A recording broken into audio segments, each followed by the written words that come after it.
Hello, my dear students. Welcome to the Victory Career Institute, your path to success in SSC, RRB, and GATE examination. So, today we will study about engineering mechanics. The topic is characteristics of a force. We will include overview like overview of forces, composition, system, and equilibrium. तो start करते हैं force से। Force क्या होता है? Force की बात करें तो किसी भी चीज या ऑब्जेक्ट जिस पर हम लोग पुश या पुल फोर्स अप्लाई करते हैं, इट मींस अगर किसी को पुश करते हैं पुल करते हैं तो वो मेरा फोर्स कहलाता है अनटिल अनलेस उसमें कोई मोशन हो, शेप में चेंजेस आए, या फिर दोनों चीज हो सकता है, मोशन हो सकता है, शेप में चेंज आ सकता है, उसको हम लोग फोर्स बोलते हैं। अब बात आती है फोर्स कितने टाइप्स के होते हैं। तो मेजर कैटेगरी की बात करूं तो फोर्स दो टाइप का होता है, एक कॉन्टैक्ट फोर्स, दूसरा होता है नॉन कॉन्टैक्ट फोर्स। अब कॉन्टैक्ट फोर्स किसको बोलते हैं? तो कॉन्टैक्ट फोर्स के अंदर मैं बात करूं, फ्रिक्शनल फोर्स जो होता है वो कॉन्टैक्ट फोर्स होता है, क्योंकि हम लोग कॉन्टैक्ट जिस पर आपका बॉडी कॉन्टैक्ट हो या किसी भी ऑब्जेक्ट का बॉडी कॉन्टैक्ट में रहे और उस पर फोर्स अप्लाई हो तो उसको हम लोग बोलते हैं कॉन्टैक्ट फोर्स। अब बात आती है दूसरा नॉर्मल फोर्स। अगर कोई ऑब्जेक्ट हम रखे हैं टेबल पे, अब टेबल पे इस बुक का नॉर्मल फोर्स अप्लाई होगा, वो होगा कॉन्टैक्ट फोर्स। दूसरा आता है स्प्रिंग फोर्स। स्प्रिंग भी क्या है? कॉन्टैक्ट फोर्स है। अगर इस पर कुछ वेट अप्लाई करते हैं तो ये मेरा क्या होगा? स्प्रिंग से कनेक्टेड होगा, जो मेरा क्या कहलाता है? Contact force. सो नेक्स्ट आता है नॉन कॉन्टैक्ट फोर्स, जिसमें आप कॉन्टैक्ट में नहीं रहेंगे। तो कैसे रहेंगे? ये हो सकता है एग्जाम्पल मैग्नेटिक फोर्स। क्या आपको पता है कि मैग्नेट कॉन्टैक्ट में रहता है? नहीं। मैग्नेट को अगर हम अलग अलग पोल से रख दें तो वो दूसरे को रिपेल करेगा, और सेम पोल में रख दें तो वो दूसरे को अट्रैक्ट कर लेगा।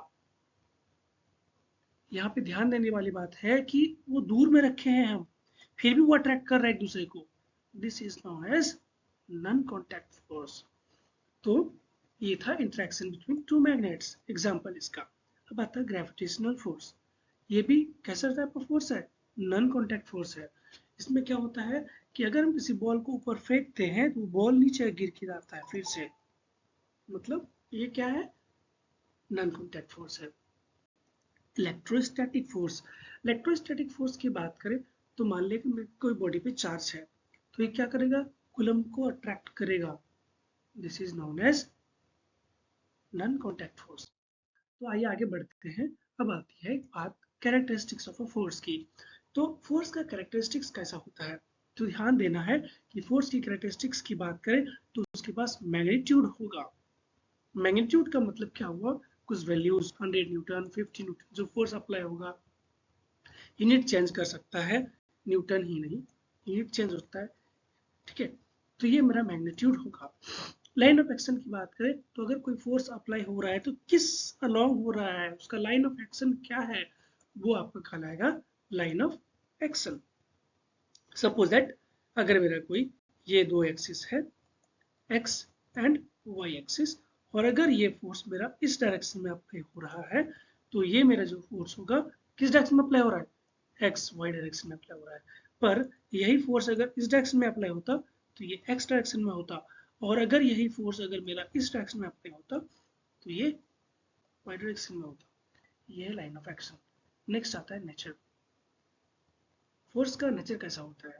तो फोर्स की नेचर की बात करें तो दो टाइप का हो सकता है, या तो पुल्स या पुल। ये हम किसी को पुश फोर्स अप्लाई करेंगे या फिर हम खींचेंगे। ठीक है, तो आगे बढ़ते हैं कंपोजिशन ऑफ फोर्सेस के बारे में। तो कंपोजिशन फोर्सेस किसको बोलेंगे? तो ये होता है process of finding out the resultant. जो रिजल्टेंट आएगा जिस प्रोसेस से, वो मेरा कहलाएगा कंपोजिशन ऑफ फोर्सेस।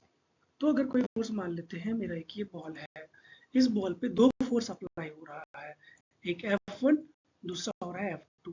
अब जब हम लोग इसका निकालेंगे इस फोर्स का, तो इस फोर्स का रिजल्टेंट, एक फोर्स इधर हो रहा है दूसरा इधर अप्लाई हो रहा है, इसका रिजल्टेंट जो होगा डायरेक्शन में होगा, ये मेरा कहलाता है रिजल्टेंट। हम लोग यूज करते हैं parallelogram law of forces, resolution करने के लिए भी यूज करते हैं। अगर ये रिजल्ट फोर्स दिया हुआ है तो हम लोग इसको रिजॉल्व कर सकते हैं। मान लेते हैं इसको रिजॉल्व करेंगे एक्स एक्सिस में, y एक्सिस में, अगर हमको थीटा पता है तो। नेक्स्ट आता है पैरेललोग्राम लॉ ऑफ फोर्सेस। ये क्या बोलता है? पैरेललोग्राम लॉ ऑफ फोर्सेस बोलती है कि जो मेरा रिजल्टेंट फोर्स होगा वो होगा, कैसे निकलेगा? ये होगा F1 square plus F2 square plus 2 times of F1 F2 cos theta. मतलब अगर मान ले ये फोर्स अप्लाई हो रहा है इधर, दूसरा हो रहा है अप्लाई इधर, ये है F1, ये है F2, इसके बीच का एंगल हमको पता चल गया है 60 डिग्री। तो ये एंगल जो है उसका वैल्यू हम यहाँ पुट करेंगे, F1 का स्क्वायर वैल्यू यहाँ पुट करेंगे, F2 का स्क्वायर का वैल्यू यहाँ पे पुट करेंगे, एंड देन फिर हम लोग निकाल लेंगे R का स्क्वायर, फिर इसको अंडर रूट कर देंगे तो हमको मिल जाएगा R का वैल्यू, रिजल्टेंट का वैल्यू। ओके, अब आगे बढ़ते हैं। क्या आता है? डायरेक्शन कैसे निकालेंगे? तो उससे हम लोग निकालते हैं tan, हम बोल सकते हैं जो डायरेक्शन होगा किस डायरेक्शन में फोर्स आएगा, तो F2 sin theta divided by F1 plus F cos theta. तो ये हमको एंगल मिल जाएगा, ये वाला वैल्यू, ये जो रिजल्टेंट आया ना मेरा, ये वाला रिजल्टेंट अगर मैं इरेज कर दूं तो आप जान सकते हैं कि ये जो रिजल्टेंट वाला पार्ट है मेरा, वो इस एंगल को बताएगा, ये वाले एंगल को, अल्फा, कि ये किस डायरेक्शन में लग रहा है। तो ये मेरा फॉर्मूला है। नेक्स्ट अब आता है कि अगर मान ले ये जो थीटा 60 डिग्री है, अगर ये थीटा 0 डिग्री हो जाएगा तो दोनों फोर्स मेरा सेम लाइन पे लाई करेगा। अगर ये थीटा 90 डिग्री हो जाता है तो ये मेरा 90 डिग्री एंगल पे लाई करेगा F1 एंड F2 इस डायरेक्शन में। अब मेरा 180 डिग्री हो जाता है तो दोनों फोर्स अपोजिट डायरेक्शन में लगेगा, ये 180 डिग्री होता है। तो ये है पैरेललोग्राम लॉ ऑफ फोर्सेस का। नेक्स्ट आता है रिजोल्यूशन ऑफ फोर्सेस। तो फोर्सेस का रिजोल्यूशन कैसे करेंगे? तो ये होता है स्प्लिटिंग ऑफ फोर्स। अगर कोई फोर्स दिया हुआ है उसको हम लोग स्प्लिट कैसे करेंगे, वो मेरा कहलाता है रिजोल्यूशन ऑफ फोर्सेस। तो रिजोल्यूशन ऑफ फोर्सेस में बात करें तो मेरा पहला चीज जो आता है, इसका कंपोनेंट को दो पार्ट में बांटते हैं हम लोग, vertical as well as horizontal. तो अगर रिजल्टेंट हमको निकालना है किसी दो फोर्सेस का तो under root of h1 square plus h square plus b square होगा। अब हमको थीटा निकालना हो तो थीटा इज इक्वल टू होगा मेरा tan inverse b by h, मतलब ये थीटा अगर हमको निकालना हो तो b बाई h होगा। ये वर्टिकल फोर्स है तो ये v हो जाएगा, ये हॉरिजॉन्टल फोर्स है तो ये h हो जाएगा। इस तरीके से हम लोग फाइंड आउट कर सकते हैं रिजल्टेंट और फोर्सेस को रिजॉल्व कर सकते हैं। ये पैरेललोग्राम लॉ ऑफ फोर्सेस से अलग है, कंफ्यूज नहीं होना है। ठीक है, अब आता है हमारे पास सिस्टम ऑफ फोर्सेस। तो हम बात करें सिस्टम ऑफ फोर्सेस में तो हमारे पास number of system of forces है। तो पहला जो सिस्टम ऑफ फोर्स आता है वो आता है कोप्लेनर फोर्स। कोप्लेनर फोर्स क्या होगा? जितने भी फोर्सेस होंगे वो मेरा लाई करेगा सेम प्लेन पे। मान लो ये मेरा एक प्लेन है तो इस प्लेन पे ये जो फोर्स अप्लाई हो रहा है वो दूसरा फोर्स भी अप्लाई हो सकता है, तीसरा फोर्स भी अप्लाई, बट प्लेन मेरा सेम होगा। ठीक है, नेक्स्ट आता है कोलिनियर फोर्स। कोलिनियर फोर्स किसको बोलेंगे? अगर मेरा कोई एक फोर्स पहले से एक्ट कर रहा है एंड दूसरा फोर्स उसी लाइन पे एक्ट करने लग जाए तो ये मेरा कोलिनियर कहलाएगा। को मतलब कॉमन, ठीक है, common, co for common, co for common, common plane, common line, ये मेरा कहलाएगा कोलिनियर फोर्स। अब आता है कंकरेंट फोर्सेस। यहाँ पे भी को लगा हुआ है, को मतलब कॉमन, क्या चीज कॉमन? पॉइंट। अगर नंबर ऑफ फोर्सेस किसी एक ही पॉइंट से लग रहा है तो ये मेरा कहलाएगा कंकरेंट फोर्स सिस्टम। नेक्स्ट आता है कोप्लेनर कंकरेंट फोर्सेस। मतलब दो वर्ड है, कोप्लेनर मतलब कोप्लेन, कॉमन प्लेन, को कंकरेंट मतलब कॉमन पॉइंट। तो ऐसा फोर्स, मान ले अगर ये मेरा कोई एक प्लेन है तो इस प्लेन पे अगर कोई एक फोर्स एक्ट कर रहा है तो दूसरा फोर्स अगर आ गया वो भी अगर सेम प्लेन पे और सेम पॉइंट से आके एक्ट करने लग जाए, तीसरा फोर्स अगर आकर के एक्ट करने लग जाए, इस टाइप का सिस्टम को हम लोग बोलते हैं कोप्लेनर कंकरेंट फोर्स सिस्टम। अब आता है coplanar non concurrent forces. Coplanar non concurrent forces क्या होता है? इसका मतलब ये हुआ कि अभी जो मेरे पास फोर्स सिस्टम है उसमें क्या होगा, प्लेन तो कॉमन होगा, प्लेन क्या होगा? कॉमन होगा, पर वो एक पॉइंट से नहीं आएगा। मान लेते हैं ये मेरा एक प्लेन है, ठीक है, और इस प्लेन पे कोई एक फोर्स एक्ट कर रहा है पहले से, ठीक है, पर दूसरा फोर्स जब आएगा ना, वो इसी प्लेन पे एक्ट करेगा, पर इस पॉइंट से नहीं जाएगा, या इस पॉइंट से स्टार्ट नहीं होगा। इसको बोलेंगे कोप्लेनर नन कंकरेंट फोर्स। आगे बढ़े तो non coplanar concurrent force system, मतलब क्या होगा, प्लेन तो अलग हो जाएगा, बट वो कंकरेंट होगा। फॉर एग्जाम्पल अगर हम बात करें, मान लें कि ये मेरा एक बॉक्स है, ठीक है,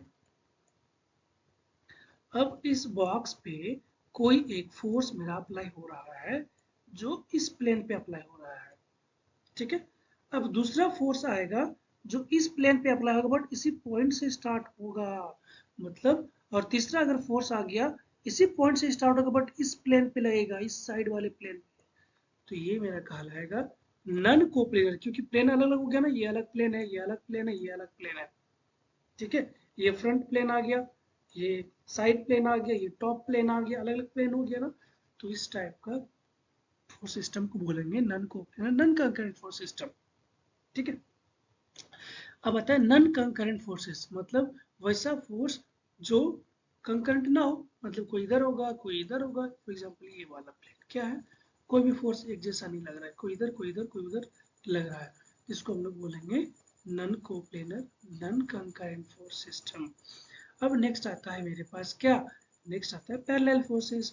नाम से पता चल रहा है वैसा फोर्स जो पैरेलल होगा, उसको क्या बोलेंगे, पैरेलल फोर्सेस। अब पैरेलल फोर्सेस के भी टाइप्स है, कौन कौन सा टाइप्स है, तो पहला टाइप्स की बात करें तो वो है लाइक पैरेलल फोर्सेस। लाइक मतलब जो पसंद करेगा उसकी दिशा में जाएगा, ठीक है, तो अगर कोई फोर्स इस दिशा में जा रहा था और दूसरा फोर्स है वो भी इसी दिशा में जाने लगा, तो इसको बोलेंगे हम लोग लाइक पैरेलल फोर्सेस। नेक्स्ट आता है अनलाइक पैरेलल फोर्सेस, वैसा फोर्सेस जो पैरेलल तो होगा, बट वो जाएगा किसी दूसरी डायरेक्शन में।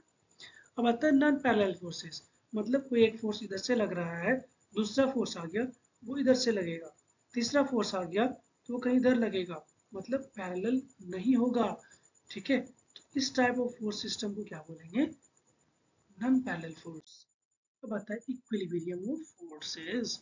क्या होता है इक्विलिब्रियम ऑफ फोर्सेस, तो इक्विलिब्रियम ऑफ फोर्सेस की बात करें तो हमारा रिजल्टेंट ऑफ फोर्स जो होगा वो जीरो होगा, उसी को बोलेंगे equilibrium of forces. Particle equilibrium में होगा, इक्विलिब्रियम होने का कंडीशन क्या है, जितने भी फोर्सेस एक्स डायरेक्शन में हॉरिजॉन्टल में लग रहा होगा उसका सम जीरो होगा, वाई डायरेक्शन में जितना भी फोर्स लग रहा होगा उसका सम जीरो होगा, और अगर मूवमेंट निकालने सारे फोर्सेस के वजह से तो मूवमेंट भी मेरा जीरो होगा किसी पॉइंट के अलावा। यहाँ पे देख सकते हैं ये दोनों इक्विलिब्रियम है, कोई नहीं गिर रहा है, ये मेरा बोतल या फिर कोई ट्यूब रखा हुआ है जिसमें पानी है वो स्ट्रेट है क्योंकि वो इक्विलिब्रियम में है। वर्टिकल फोर्सेस बराबर है नॉर्मल फोर्स, कोई फोर्स नीचे जितना फोर्स अप्लाई हो रहा है नॉर्मल फोर्स उतना ही अप्लाई हो रहा है, मतलब वर्टिकल फोर्स जीरो है, मूवमेंट नहीं है इसमें, तो ये इक्विलिब्रियम फोर्स कहलाएगा। नेक्स्ट आता है लमीज थ्योरम। लमीज थ्योरम क्या बोलता है, तो पहले ध्यान देना है कि लमीज थ्योरम मेरा एप्लीकेबल होता है only and only for coplanar. कितना कोप्लेनर होना चाहिए, तीन, तीन से ज्यादा के लिए नहीं, और होना चाहिए कैसा, कंकरेंट होना चाहिए, मतलब सेम प्लेन पे आए और उसी पॉइंट से निकले, सेम प्लेन पे हो, ये मेरा कहलाता है कंकरेंट फोर्सेस। एग्जांपल जैसे आप झूला झूलते हैं, तो यहाँ पे जो झूला पे बैठते हैं ना, तो आपका इस स्ट्रिंग पे फोर्स लग रहा होता है, दूसरे वाले स्ट्रिंग पे फोर्स लग रहा होता है, और आपका फोर्स नीचे लग रहा होता है जी, और ये एक पॉइंट है जहाँ पे आप बैठे थे, तो ये हो गया मेरे लैमिस थ्योरम का एग्जांपल। अब लैमिस थ्योरम कहाँ पे एप्लीकेबल है, तो Lami's theorem applicable only for coplanar, concurrent, non linear and radial forces के लिए एमसीक्यूज पूछे जाते हैं, इसलिए मैंने जितना भी कलर हाईलाइट करके रखा है उसे आपको याद रखना है, ओके। नेक्स्ट आता है, अगर मेरा लैमिस थ्योरम का कोई भी फोर्स इक्विलिब्रियम कंडीशन में है, उसका क्या क्राइटेरिया होगा, उसका क्राइटेरिया होगा वो लोग 120 डिग्री का एंगल बनाएगा, मतलब अगर कोई फोर्स इधर से लग रहा है, दूसरा फोर्स इधर से लग रहा है, तीसरा फोर्स इधर से लग रहा है, तो इसका इक्विलिब्रियम कंडीशन होने का क्राइटेरिया एक ही है, ये अल्फा और ये मेरा बीटा एंड गामा। ये तीनों एंगल क्या होगा, 120 डिग्री का होगा। अगर ये 120 डिग्री का होता है तो ही मेरा ये इक्विलिब्रियम कंडीशन होगा। नेक्स्ट आता है मोमेंट फोर्स, जो होता है रोटेशनल टेंडेंसी, कि अगर हम फोर्स अप्लाई करें तो वो किसी फिक्स पॉइंट के अबाउट रोटेट कर जाएगा, उसको बोलते हैं मोमेंट। मोमेंट का फॉर्मूला क्या होता है, मोमेंट का फॉर्मूला सिंपल है, फोर्स इनटू परपेंडिकुलर डिस्टेंस। मतलब मान लें अगर ये कोई मेरा बीम है और ये हिंज है, ठीक है, यहाँ से कोई फोर्स अप्लाई हो रहा है 90 डिग्री पे, तो इसका मोमेंट अगर निकालना हो तो ये फोर्स F इंटू यहाँ इसका परपेंडिकुलर डिस्टेंस कितना है T, तो इसका फॉर्मूला हो जाएगा F इंटू डी। ठीक है, नेक्स्ट आता है वेरिग्नर्स थ्योरम। वेरिग्नर्स थ्योरम क्या होता है, वेरिग्नर्स थ्योरम की बात करें तो अगर मेरे पास नंबर ऑफ फोर्सेस लग रहा है, एफ एक्स लग रहा है, एफ वाई लग रहा है, दो फोर्स लग रहा है, तो इन दोनों फोर्सेस के वजह से जो मूवमेंट जनरेट होगा, और अगर हम इसका रिजल्टेंट फोर्स निकाल लें एफ, तो इसके वजह से जो अकेला मूवमेंट होगा एम, वो दोनों आपस में बराबर होगा। यही है वेरिग्नर्स प्रिंसिपल। आए समझ में, क्या है, अगर एफ एक्स लग रहा है तो F X into D Y, जो डिस्टेंस है अगर इस पॉइंट के अलॉन्ग मूवमेंट निकालें तो।